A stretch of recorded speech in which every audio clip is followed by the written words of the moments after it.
What's up, y'all? It's Zach from Living Corporate. And look, if you didn't hear the last time or the last time before the last time, I got to share something with y'all, okay? Living Corporate has partnered with Accenture to feature some of their most experienced Black and Brown North American managing directors to share their journeys. My hope is that you check these out and you peep the links in the show notes to learn more about each of them, including our next guest, Jorge Corral. Jorge Corral is the Accenture Office Managing Director for the Dallas, North Texas region. He is the global lead for Accenture's sourcing and procurement business for the products industry and also leads Accenture's Southwest retail practice. Hold on. So look, he got both of these places, right? He got both of them, okay? Jorge serves as a senior business advisor to many senior global Fortune 500 executives and has helped a wide variety of large retail and consumer goods companies to drive top-line growth and to improve the profitability through transformational change. He has spoken as an expert at various retail, shared services, inclusion and diversity, and procurement conferences. He's a board member of the United Way of Metropolitan Dallas and the Dallas Regional Chamber. Jorge was recently profiled in the DCEO magazine list of most powerful business leaders in Dallas-Fort Worth. Listen, the most powerful business leaders, not the most powerful Latinx business leaders, not the most powerful leaders of color, one of the most powerful business leaders, period. Okay? Check that out. Sam, man, go ahead and give me them air horns for that right there, okay? You know what I'm saying? And no disrespect to the, making sure that you have the specifications around identity, but what I'm saying is he's just cold, right? He's that guy, okay? In 2018, Jorge was recognized as one of the top minority business leaders by Dallas Business Journal and was also a finalist for D Magazine's 2018 Latino Executive of the Year. With that being said, the next thing you'll be hearing is the interview I had with Jorge Corral. And like I said right before the break, we have Jorge Corral with us. Jorge, how are you doing? Welcome to the show. Thank you. Thanks for having me, Zach. It's a pleasure. Man, it's a pleasure. All mine. Trust that. So, I just want to go ahead and just give a little bit of cheers for the fact that you're here. We appreciate that. For those of us who don't know you, would you mind sharing a little bit about yourself? Yeah, my name is Jorge Corral. I'm the Dallas Office Managing Director at Accenture, which means I lead an office of more than 2,000 people in the Dallas-Fort Worth region. And my job is to really bring the services of Accenture and everything Accenture has to offer to solve business problems for our Dallas clients. And it's also about connecting Accenture more broadly to the DFW community. I also work in Accenture's management consulting practice, helping companies transform their businesses in different ways. I studied engineering and have 2 graduate degrees in mechanical engineering, and I also have a master's in business administration. And on a personal level, I have 4 kids and a wonderful wife. I was raised in a large Hispanic family in California, in Southern California to be specific. I was raised with 5 awesome siblings and a very large extended family. And frankly, I think that's what set me up for success in the world I live in now in consulting, because at the end of the day, consulting is all about relationships, and I certainly learned plenty about relationships and relationship skills growing up in a big extended family. That's incredible. So, so you're talking about the fact that you came from relationships, and then and like you said, that translates into the relationships you now manage, not only internally within your Dallas office, but also externally as you're in your community building and relationship building, which we're going to talk about today. But you had a bunch of flexes within your bio. You talked about your professional background, you talked about your educational background, you talked about your family. I can't really say congratulations on every single thing because we only have 30, 45 minutes, but I can drop some air horns. So let me just go ahead and You're too nice. Thanks. No, it's not a problem at all. Now, in an interview with the Business Journals last year, you talked about better integrating the Accenture Dallas office with the Dallas community. And you expounded on some corporate partnerships that you helped build and amplify. Can you share more about the role of influence and relationships that they play in an executive position, particularly as a member of the Latinx community?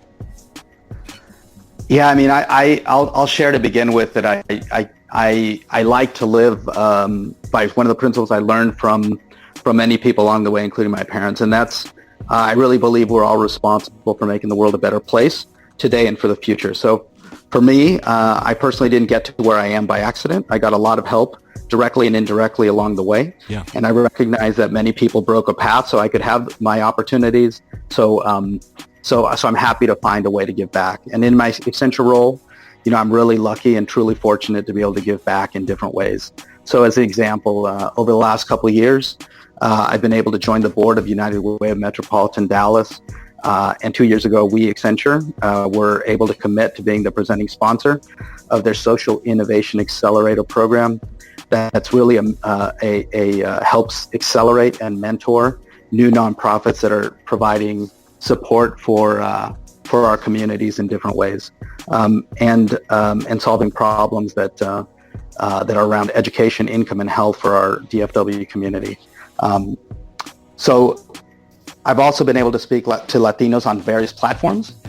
Is another thing that I've had the opportunity to do, and that's both internally and externally. So internally, as part of the Hispanic American Employee Resource Group leadership, and externally at places like the University of Texas Arlington Center for Mexican American Studies, where I've gotten just a lot of reward from being able to mentor Hispanic youth and with a lot of promise.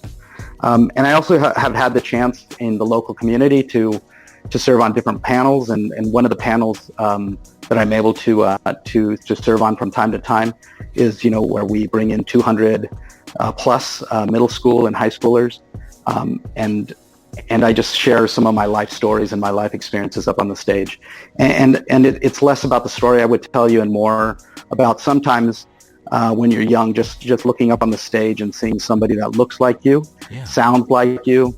That alone makes things possible. So I'm happy to give back in whatever way I can. No, Jorge, that's all facts. You're absolutely right.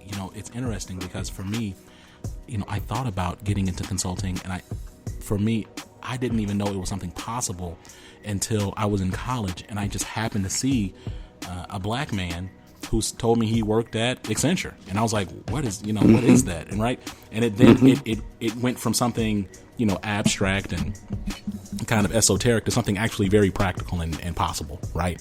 So 100% agree there. And speaking a little bit more about sharing your story, right? You came from humble beginnings as a son of Mexican immigrants. So not only are you a first generation corporate professional, you're also a first generation American as well. What do you think are some experiences that are exclusive to first generation Americans of color, and what advice do you have for those who are also first in their family to really enter corporate America? Well, I'll say that's a big question. I'll share my life story and a little bit about myself in hopes that some of that would people could relate to it and maybe get something out of it. So I would just say I feel really lucky and privileged in my background because I'm part of a connected, large, loud, proud, loving, bilingual, bicultural family. And for me, that is I can't imagine a different life for myself. And for me, I was very lucky because I had very good role models. Like a lot of immigrants, my parents had an ambitious vision and were willing to put in a lot of hard work and invest the bulk of their lives so that their kids could have big opportunities. My parents were big into education as the way to advance us, and they sacrificed a lot for me. And in a lot of ways, they didn't just talk about it; they lived it. So I'll tell you a quick side story. My mom went back to college at age 40 when I was 12 years old, with 6 kids at home and a part-time job. So, wow. You can't imagine a better role model, right? And I also had smart, ambitious siblings who helped me too. So I've been really lucky in a lot of ways with my family life. And I'm also really grateful because I've got a lot of help from different mentors along the way in different ways and different ones over time. People helped me as I went through my education. People helped me as I entered the workplace and continue to help me. And I've been lucky to navigate the workplace because a lot of times you just don't know. And if you're first generation and you're learning as you go, a lot of times you just need a little help with navigating. And what we talked about before was sometimes just seeing somebody out there that's done it before that looks like you is helpful. But it's also helpful for people to just give you a little bit of coaching along the way and tell you maybe it's just a little nugget of information. Maybe it's just a little bit of support. But all of those things kind of add up to a lot. So I would just say when you ask me some of the different things that I've learned. I'll just share a couple. First, I do think you need to be willing to work hard and also be willing to adapt to new things when you're going through experiences new. So if you're first generation, things are new, and you just have to adapt and be flexible. And it's hard to be first. So you just need to try to do your best to be the best you can, and then learn fast in terms of school, work, whatever. And then, as I mentioned, just get help along the ways, and really ask for help. And then second, I think you have to be tenacious and maybe sometimes even a bit stubborn, and not let things get in the way, because there's times when maybe you get frustrated or discouraged. But one thing I learned from my parents was not to give up. And I think it's a strength of our culture, and just the immigrant culture in general. Man, I love that. And it's interesting because, you're talking about immigrant culture, and you keep alluding to your family, and I love that, Jorge. That's so dope. Living corporate really is a space for Black and brown professionals in the workplace, but transparently, I'm just keeping it a buck with you, right? Like, we have had some challenges in engaging minorities that are not a member explicitly of the African diaspora, right? So, like, what advice would you have for how Black and Latinx professionals can be better allies and supporters for one another in the workplace? I mean, is there any of course, any insight you have directly to that, but then have you had any experiences within your ERG and how you work with other ERGs at Accenture, and how y'all practice community or allyship there? Yeah, I mean, I think I would just begin by saying a lot of people of color share some experiences, not all experiences, but a lot of experiences. Right. I think we all would agree that we need a diverse world where everyone participates and feels included. But I think we all know that that's not always the world we live in. And it's hard to feel successful when you feel excluded. So I do think that while different groups are different in their own way, many of the experiences are similar, and there's a lot to learn from each other. And we all need to help each other. I would say in my life, I've learned, and maybe had to learn, that everyone is different in their own way. But when you're a kid, when I think back on my childhood, when you're a kid, you just want to fit in and not be different. And that follows you in different ways throughout your life. But I would also say that over time, you grow and you learn. And I've learned that what makes you different is really what makes you special. But even today, I mean, if I'm being honest, if I'm being real with you, at times I find myself in situations where I look and sometimes feel different from everyone else. And when I do, I remind myself that everyone, regardless of who you are, where you come from, or what you look like, sometimes feels isolated, excluded, removed, alone. And it's simply a shared human experience, but it feels very, very personal. So in those moments, I need to get past it. And so we all need constant reminders, and maybe some help to remember, particularly if you're a person of color. So, at Accenture, I'm fortunate to work at a company that's a leader in the market around inclusion and diversity. And we spend a lot of time collaborating across the African American and Hispanic American ERGs so that everyone can learn from each other. We have summits together. And I like to think we share pretty well and help each other. Just a light flex bomb, nothing too crazy. I love that. You're absolutely right? Like and the reason why I ask is because I think it's easy for us in our differences to sometimes like huddle up, and then in those huddles we then create factions, and we kind of miss the point, right? Like ultimately, all of us, while yes, the experiences are not uniform by any means, we have a lot of shared experiences, and it's in those experiences that really should create some empathy that we have for one another. And I think that's really, really powerful. So you're passionate about Latinx representation within STEM. And you alluded to some of that at the beginning when you talked about yourself a bit. What fuels your passion in this space? Yeah, I mean, I reflect on my life, and unfortunately, many times in my life, I've been one of the few, or maybe the only Latino in many work, school, and professional situations. And I'm encouraged because over time, I like to think it's gotten better. And now when I look at the people that we're recruiting into Accenture, there's more people that look like me, and there's more people that come from diverse backgrounds. But it's not enough. We're not there yet, and rest assured, we'll continue to push for better representation, more diversity, more equality, yes, et cetera. And it's important because we know when it comes to STEM, that STEM jobs are one of the fastest growing segments with a lot of opportunity, and STEM businesses are also influencing our society. But when you open up a business or tech magazine, you still see very few Latinos. And as I've said, for us to grow and solve our world's problems, we need everyone to be included. So yeah, I think it's really important. I think STEM's really important. And for me, having a STEM education's helped me in many ways, and I think opened the door to many of the opportunities that I have. So I want that for my community and for our extended communities. I love that. And if you could give 3 points of advice to Latinx professionals, just 3 big ones, because I know you have a ton of experiences and insight and just points of success and things that you've done. But if you could boil all of that into like 3 nuggets, what would they be?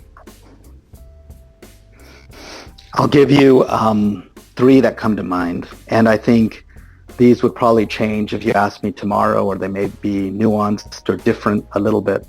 But I just think the first one I would say is something I try to remind myself, and that's just think bigger. I think we all limit ourselves. We limit ourselves in our day-to-day lives. We limit ourselves in our long-term goals. And I think we all just need to remember to think bigger. You can do more than you think you can. I think I shared earlier, one of the big things I've learned and live by is just to be tough and keep going. Sometimes just being stubborn and having a goal and just keep pushing for it is the important thing. Just be tenacious. And then finally, I would just say, remember to give back. As you advance your life, as you advance your career, I think we all have a responsibility to help others and to give back in whatever way you can. Those are 3 that come to mind for me. I love it. Thank you so much. And those are really powerful. So I appreciate that. And of course, this has been incredible. And I just want to thank you again for taking the time and speaking with us today. Before we let you go, do you have any parting words or shout outs? No, I agree. It's been an incredible experience. I appreciate it. I thank you for having me. It's been really a pleasure to spend time with you today, Zach, and I appreciate the opportunity. Thank you. Hey, man, thank you. The pleasure is all mine. And we definitely consider you a friend of the show, and we'll be honored to have you back. Thank you. All right. Peace.